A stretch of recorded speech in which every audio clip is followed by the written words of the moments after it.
Pagi selalu datang lebih cepat bagi mereka yang hidup dari laut. Lihatlah lubang-lubang ini, Mali. Lautan itu seperti hidup, kadang tenang, kadang ganas. Jika kau tidak sabar, maka kau akan tenggelam. Apakah Abah tidak lelah haus laut? Setiap hari menggunakan jala ini yang kadang ini udah sopeng, kadang rusak. Lelah, tapi lebih lelah jika tidak berjuang. Abah ingin kau belajar satu hal, bahwa hidup itu harus diperjuangkan, bukan dikeluhkan. Jika kau tetap mengeluh, ombak akan tetap besar dan perutmu akan tetap kosong. Dan jangan lupa Mali, hormati orang yang telah melahirkanmu dan membesarkanmu. Itulah jangkar sejati, agar kau tidak hanya hanyut di bawah arus ini. Baik, Abah. Tapi Marin akan berjanji tidak akan membiarkan Abah harus selalu menggunakan jala ini. Marin akan kembali menjadi orang yang lebih sukses dan lebih hebat. Marin tidak ingin kita hidup susah selama ini. Tak ada istimewa pagi itu, tak ada firasat, tak ada perpisahan. Hanya keluarga kecil yang belum tahu bahwa hidup akan segera mengubah segalanya. Hari itu, angin laut berhembus lebih pelan dari biasanya. Namun, di hati Ayah Malin, badai telah lama bergejolak. Ia tahu keputusan yang akan ia sampaikan akan mengubah hidup keluarganya.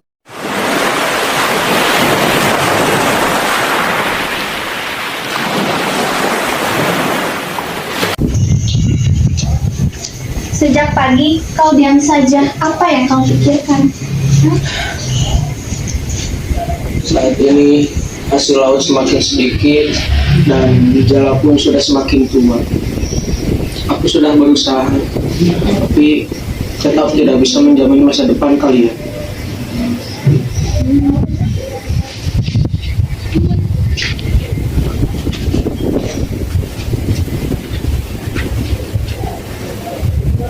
Aku dengar di negeri seberang ada pekerjaan yang menjanjikan.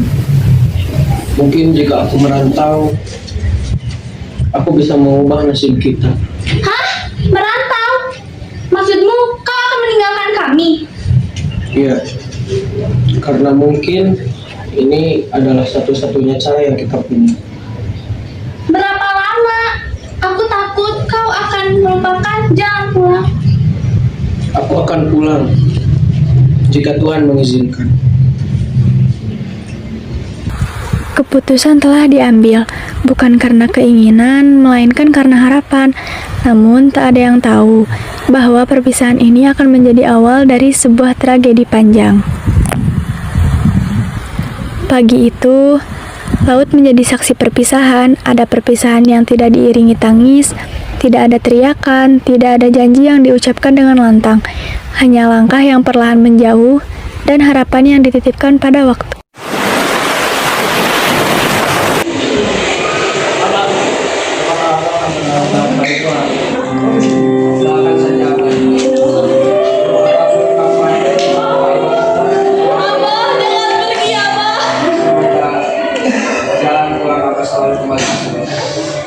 Jaga dirimu.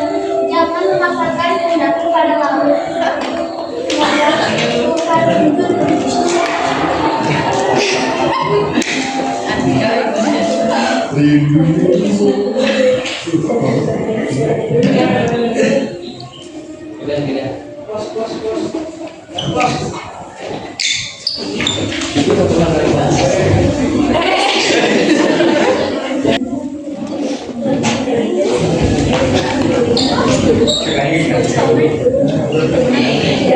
Benar-benar sama.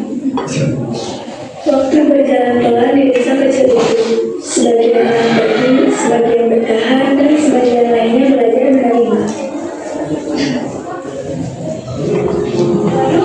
Nah, Mami, kamu padamu sudah besar ya, nak?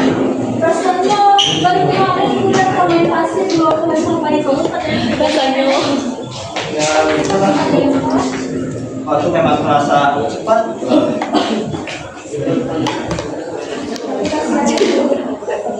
Kemarin sudah kami tapi apanya belum ada yang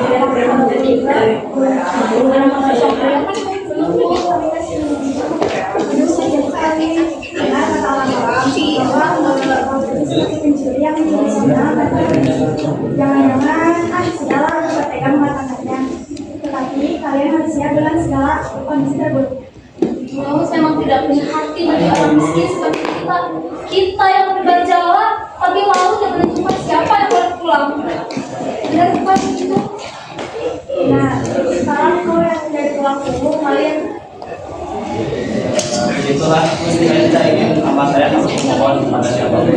Maka dari itu saya pasti akan melakukan apapun. Baik apapun. Kalau begitu juga dulu, kita pergi dulu ya. Tetap semangat ya anak kami.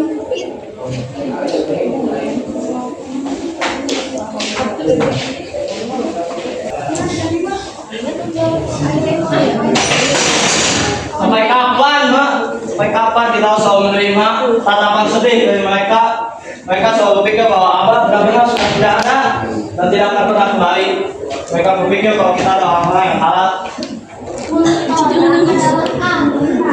Kadang sepoi, kadang badai. Jangan biarkan dia terluka rumah di hatimu. Siapa tidak berani pulang? Dia meninggalkan kita.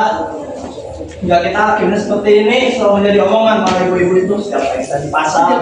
Baik kita menjual ikan, mereka selalu kembali. Tidak semua orang menemukan jalan pulang, Mali. Ada yang tertahan ombak dan ada yang tertahan oleh rasa malu karena berhasil. Aku ingin hidup layak, Mak. Aku ingin kita mempunyai kapal yang besar.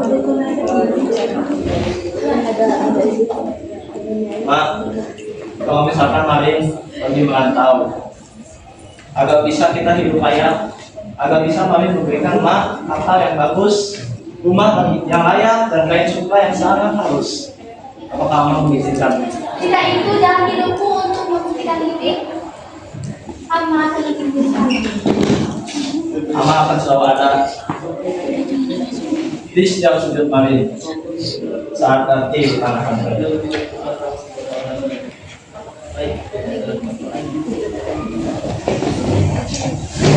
Keinginan Malik untuk merantau semakin kuat, bukan hanya untuk mencari harta, tapi membuktikan diri pada dunia.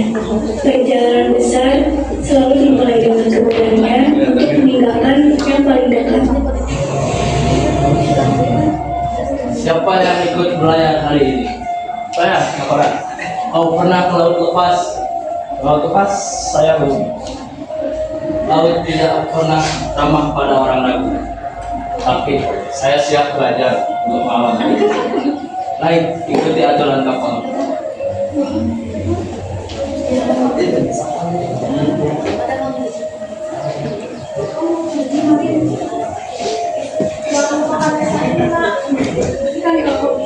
Tetap jaga dirimu yang penting. Haruskah kau pergi, Nak? Samudra ini sangat luas dan kejam. Apa hanya punya kamu di dunia ini? Mama lihatlah tangan ini. Kalau Marin tetap berada di sini, tangan ini hanya akan selalu memegang jarak untuk menangkap ikan-ikan, dan kita tidak akan pernah keluar dari kemiskinan ini. Marin pernah bilang, Marin ingin kita punya kapal yang bagus, rumah yang mewah. Malik berjalan pelan. Perasaan apa tidak enak, Nak? Tenang saja, maaf, tapi saja Pak. Marin akan selalu kembali, dan kami akan selalu ada di setiap sudut. Ingatlah, Nak, sejauh apapun kapal membawamu, jangan pernah lupakan Tuhan. Jangan pernah lupakan dan pulang ke gubuk kita. Marin akan kembali. Doakan saja anak ini.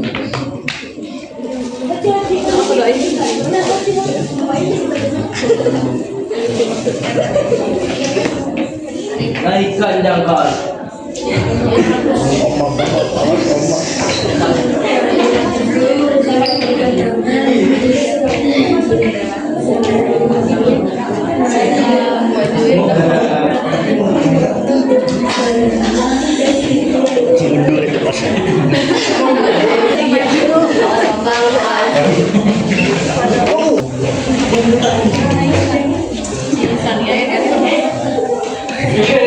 Akhirnya kawan. Akhirnya keluarga di pulau yang baru ini kawan.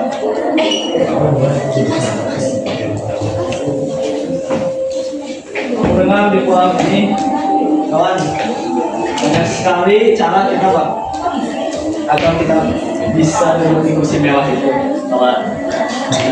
Coba biar tahu main, kawan, bagaimana sih kita bisa duduk di kursi yang itu, kawan. Kalau begitu, sekarang mari kita singkirkan rasa ibadah ibu dan perempuan dulu. Mari kawan. Yang simak kata tidak berkaca, yang bunyi adalah dan jangan untuk berkata, meski itu berarti mulai menangis sesuai dalam hati.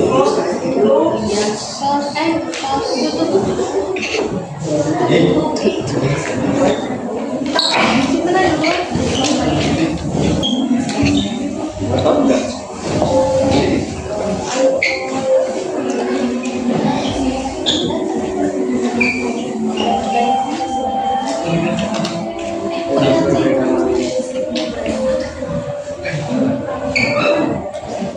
Begini kawan, sedikit saja kamu terlihat sedikit lemah di kota ini, mereka akan langsung menginjak kepalamu. Kita harus sedikit seperti ini. Sebenarnya apa yang kau cari? Bukankah selama ini tabunganmu sedang menjadi cukup untuk menutup ibumu? Aku tidak ingin kembali ke sana hanya sebagai orang yang cukup saja. Aku ingin mereka langsung bersujud ketika aku menginjakkan kakiku di lembaga kami.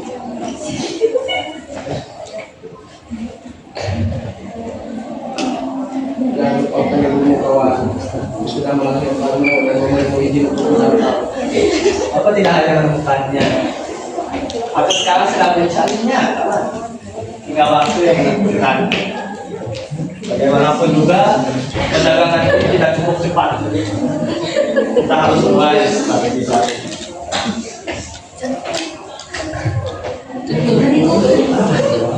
Mulai dikenal, Malik perlahan melupakan dari mana ia berasal dan tanpa ia sadari, itulah awal dari jarak yang kelak tak mudah dijembatani.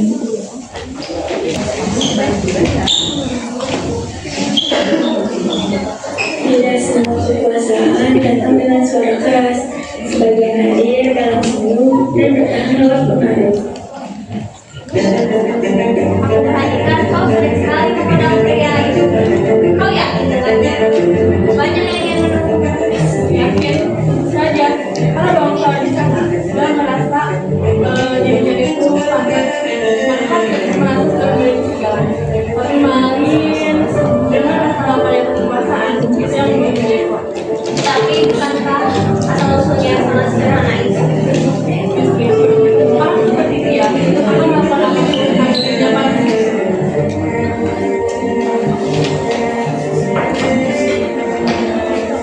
Selamat datang Tuan Marin.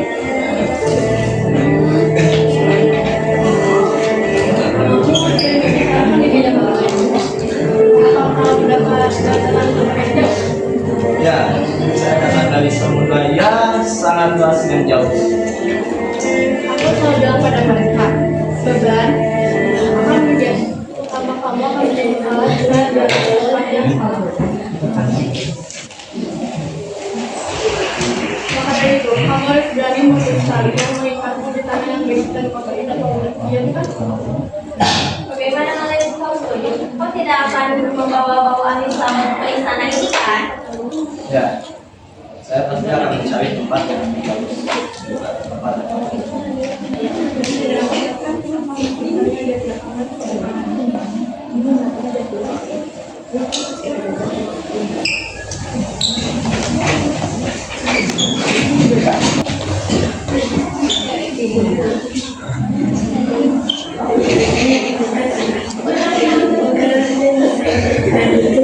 Malik bukan hanya meninggalkan masa lalunya, tetapi ia diajarkan untuk menolaknya. Tahun-tahun berlalu dengan satu harapan yang tak pernah benar-benar padam di dalam dada seorang ibu. Dan pagi itu, Malik mengembalikan apa yang pernah diambilnya.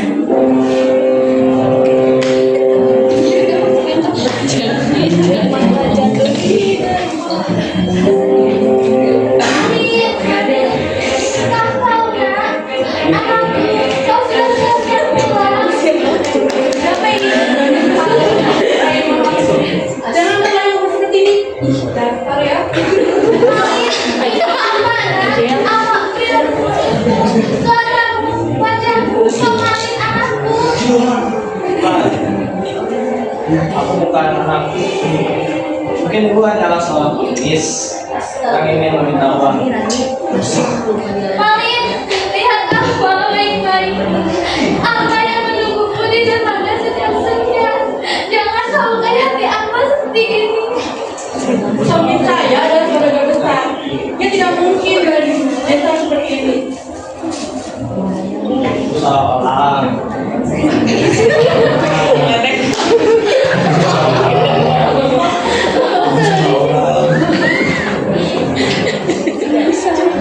Ibu, aku sudah bukan anakmu lagi. Aku sudah bukan ibuku lagi. Kita sudah berbeda waktu, berbeda tahta. Oh my God.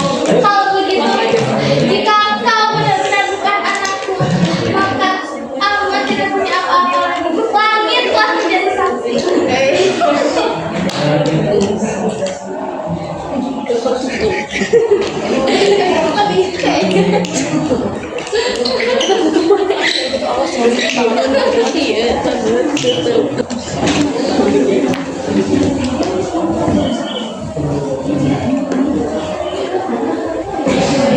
Mendalam dari kenyataan seorang anak terhadap ibunya sendiri.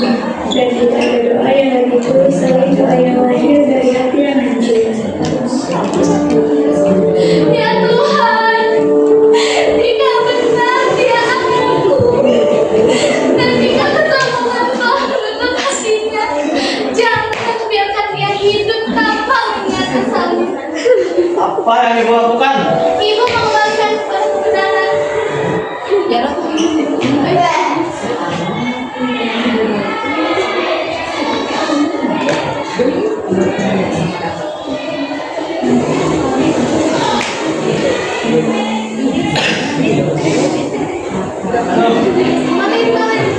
Kenapa tubuhku? Kenapa denganku?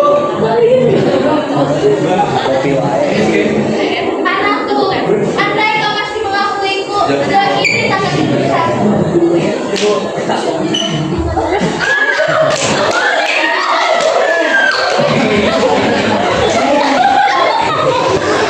Tenggiling, tenggiling, tenggiling, tenggiling.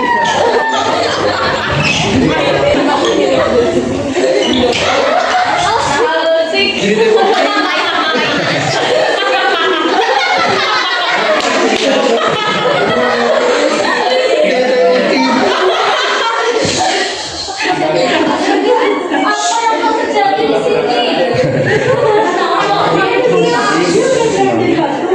Anakku, ibu tahu kamu anak ibu. Ini akan menjadi cerita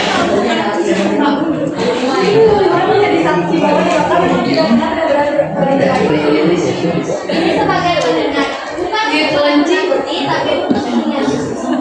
Terus saja melihat mengingatnya, agar tidak ada anak yang bukan merupakan ibunya.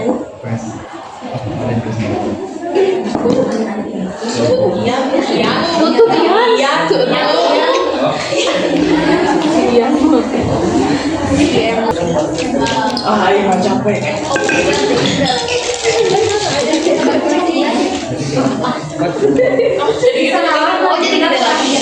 Bukan hanya sebagai batu, tetapi sebagai pelajaran bahwa kesombongan itu menutup mata dan durhaka mengalas menjadi kutukan. Sementara kasih ibu bahkan saat mengubur, tetapi lahir dari cinta. Dan dari kisah yang berakhir di Cilewu ini, kita belajar satu hal yang tidak boleh dilupakan. Kesuksesan bukan alasan untuk menyangkal asal-usul dan kekayaan, bukan sebenar untuk durhaka. Sejauh apapun seorang anak melangkah, doa dan air mata ibu selalu mengikuti. Ketika hormat digantikan oleh kesombongan dan cinta dibalas dengan penyangkalan, penyesalan hanya akan datang setelah segalanya terlambat. Maka ingatlah, selagi ibu masih memanggil nama kita, jawablah dengan kasih sebelum panggilan itu hanya cinta.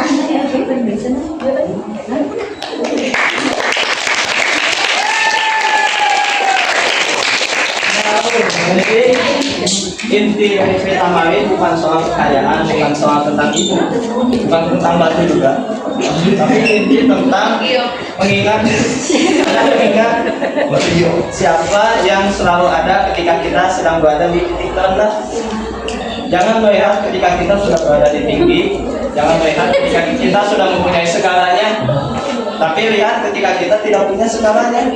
Lihat siapa yang datang membantu kita ketika kita tidak punya apa-apa, ketika kita tidak bisa memberikan apa-apa, tapi mereka tetap memberikan kita semuanya. Jadi intinya, seorang ibu mau misalkan semiskin apapun, sekurang apapunnya seorang ibu, tetaplah ia yang melahirkan anaknya sendiri. Seperti itu.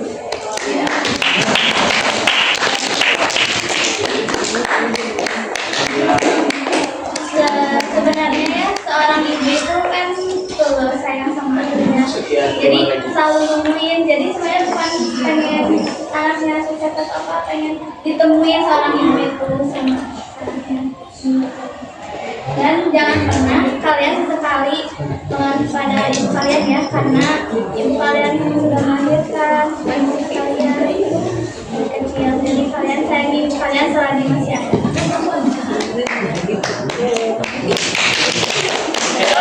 Selamat dari Bapak. Mohon maaf bila ada kesalahan kata ataupun perbuatan. Mohon maaf sekali. Terima kasih telah menyaksikan. Wassalamualaikum warahmatullahi wabarakatuh.